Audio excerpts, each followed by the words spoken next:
This video will talk about how to speak with good projection. Now when I say projection, I'm not just saying volume. We can get volume just by screaming. That's not what we want, right? You don't want to be doing a talk like, I want to thank everyone for coming here today. This is a joyous occasion, right? When you scream, you're tightening up your throat. You can try this now, right? Put your hand on your throat and pretend to scream, right?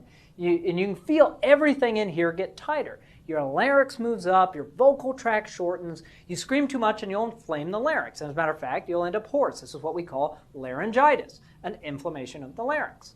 And it can be caused by an inflammation from screaming or inflammation from nasal drainage or viral infections or just any other sort of gross stuff that's going on in there.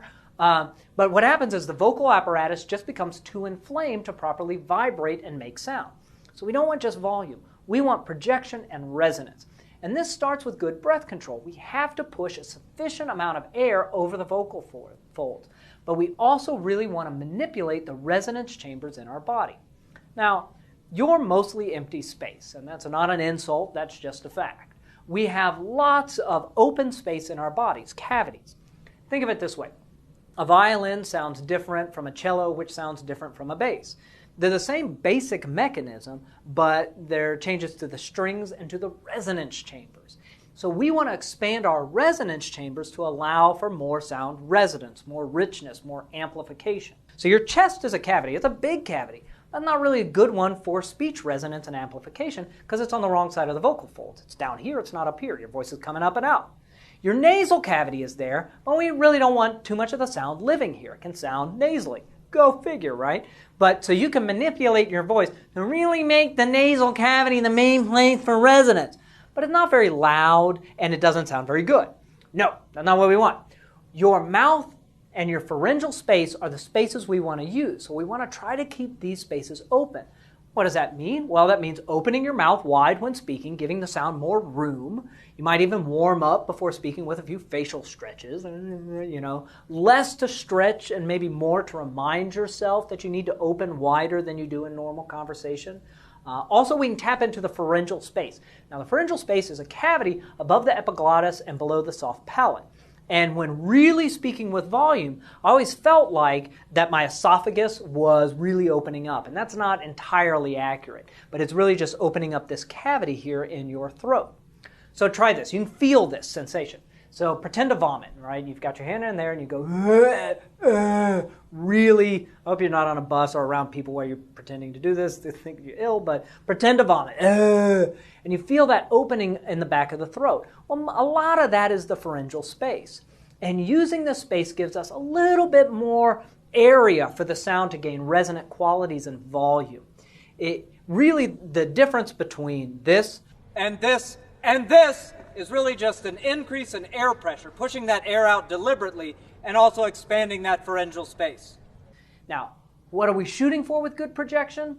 Well, I want to fill the space with sound. So in a room, I'm thinking usually about two things. One, if there were people in the room, can they all still easily hear me? If there were 10 rows of seats past the last row of current seats, could they easily hear what I'm saying? Two, can I hear a little bit of an echo when I speak? And this is if I'm speaking without a microphone. Can I hear my voice bouncing back off of the walls? If I can, it tells me I'm speaking with enough volume that some of that sound is hitting the wall and bouncing off and coming back to me.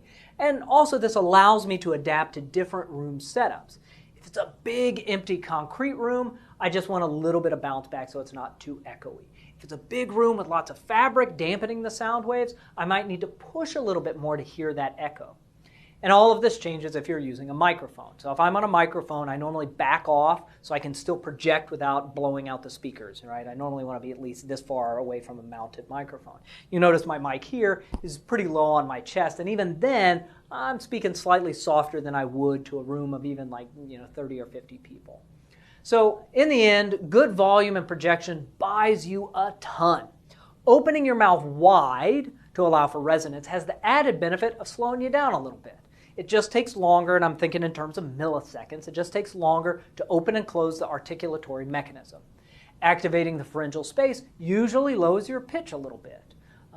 Ultimately, we want to do this because you're speaking to be heard, Make it easy for the audience. There's so much you don't know in a speech situation, right? If you're standing up there speaking, what's the ambient sound in the back of the room like? Is there an air conditioner running that you're competing with that you don't even know about? Is there an audience member who's partially deaf?